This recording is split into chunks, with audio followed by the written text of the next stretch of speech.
I'm Allendale's chief meteorologist Ryan Martin with a look at your midday weather update. Latest check of the surface analysis across the nation's midsection shows that low pressure is starting to form, coming together over parts of Colorado. You've got several fronts there. I'm getting reports of some very good windy, blowing snow kind of situations developing through parts of the foothills. Pueblo seeing blowing snow. Getting reports out of the Nebraska Panhandle that there's some pretty good blowing snow. The thing is, as we've kind of mentioned in other updates, there's not a whole heck of a lot of moisture available. We're talking a few hundredths of an inch or so out there. So blowing snow is more of a problem than anything else. Keep in mind that we have cold Arctic air pushing southward across the northern plains. So I think initially, while people are talking about the blowing snow, and that's what's making headlines, as we go through the night tonight and then through tomorrow and probably into early Wednesday, wind chills are going to be a bigger story. Temperatures going well below zero all the way down into parts of southwest Kansas, into the Oklahoma Panhandle. And if you keep these winds going, wind chills are going to be definitely a big, big issue. So this will be something for cattle producers to sit up and pay attention to.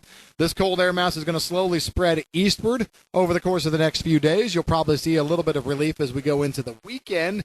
And then a secondary push of cold air comes next week. And then I actually see another one out at around day 11 into day 12. I think there's going to be plenty of incursions of cold air going forward. The days of us being well above normal across the country as a whole probably are gone. I do see warmer than normal air still trying to hold over the western quarter, the western 25% of the country. A little bit of ridging happening out there. I don't think that's going to be a long-term deal, but short-term, we're definitely going to have to watch out for that. So the temperatures over the next 4 to 5 weeks, probably looking at normal to below. I think normal is going to be the upper end of any range, even when temperatures moderate. We're going to be seeing them get back closer to normal. Precipitation, not a lot of it here short term, regardless of the blowing snow and the headline-making stuff that's happening out in the foothills of the Rockies, back into the Rockies themselves. Going forward, we've got one big rain event that's going to be sweeping across from East Texas through the deep south as we go through the end of the week into the weekend. Mostly rain there. We'll see some clipper systems move from southern parts of Saskatchewan across eastern North Dakota and toward the Great Lakes as we go through the coming couple of weeks, riding this cold air surge in, the first one and then another cold air surge. Thing is, most of that moisture doesn't get too far south. This is mostly an upper Midwest and northern to central Great Lakes deal. And then after that, we're going to be seeing, I think, slowly but surely, those clipper systems sliding southward. So that as we go into and through, let's say, middle parts of January, we're going to be seeing those clipper systems come through. They'll be fast-moving, not a lot of moisture with them.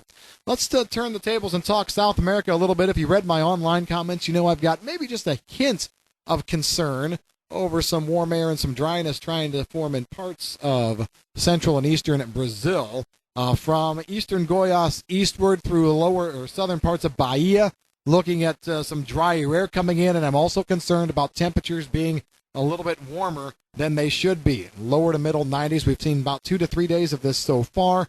My concern will come if we put together another 5 to 6 days. If we put another week together here so that we have overall 10 days or so of the warmer, drier air, we're talking about a time frame that's close to, our early to mid-July up here during our growing season. So it's not horrible. It's not at the flowering and pod fill time, but it is a time that still we could use more moisture than anything else. So we're going to watch this closely. I guess I'm not raising a red flag right now. I'm not even raising a yellow flag. Let's say a pastel yellow. Just going to watch this closely and just see how the pattern emerges. Farther south, Paraná, down through Rio Grande do Sul, even through Mato Grosso do Sul, still seeing decent moisture, a couple of fronts coming through, and so it won't take much to edge some of that moisture farther north. Looking at a nice drier window in Argentina as well, but with some hit and miss showers and thunderstorms involved. The next real good sweeping system for Argentina, still on the latest model runs, is around the 9th into the 10th. We'll keep our eyes on that as well. No major earth-shattering headlines out of South America right now, but just know that there are a few areas that I will be watching closely here through midweek or even on through the end of the week. That's what we've got in your forecast update at midday. Have a great rest of your day. If you've got any questions about the weather, give us a call at Allendale. I'm Chief Meteorologist Ryan Martin.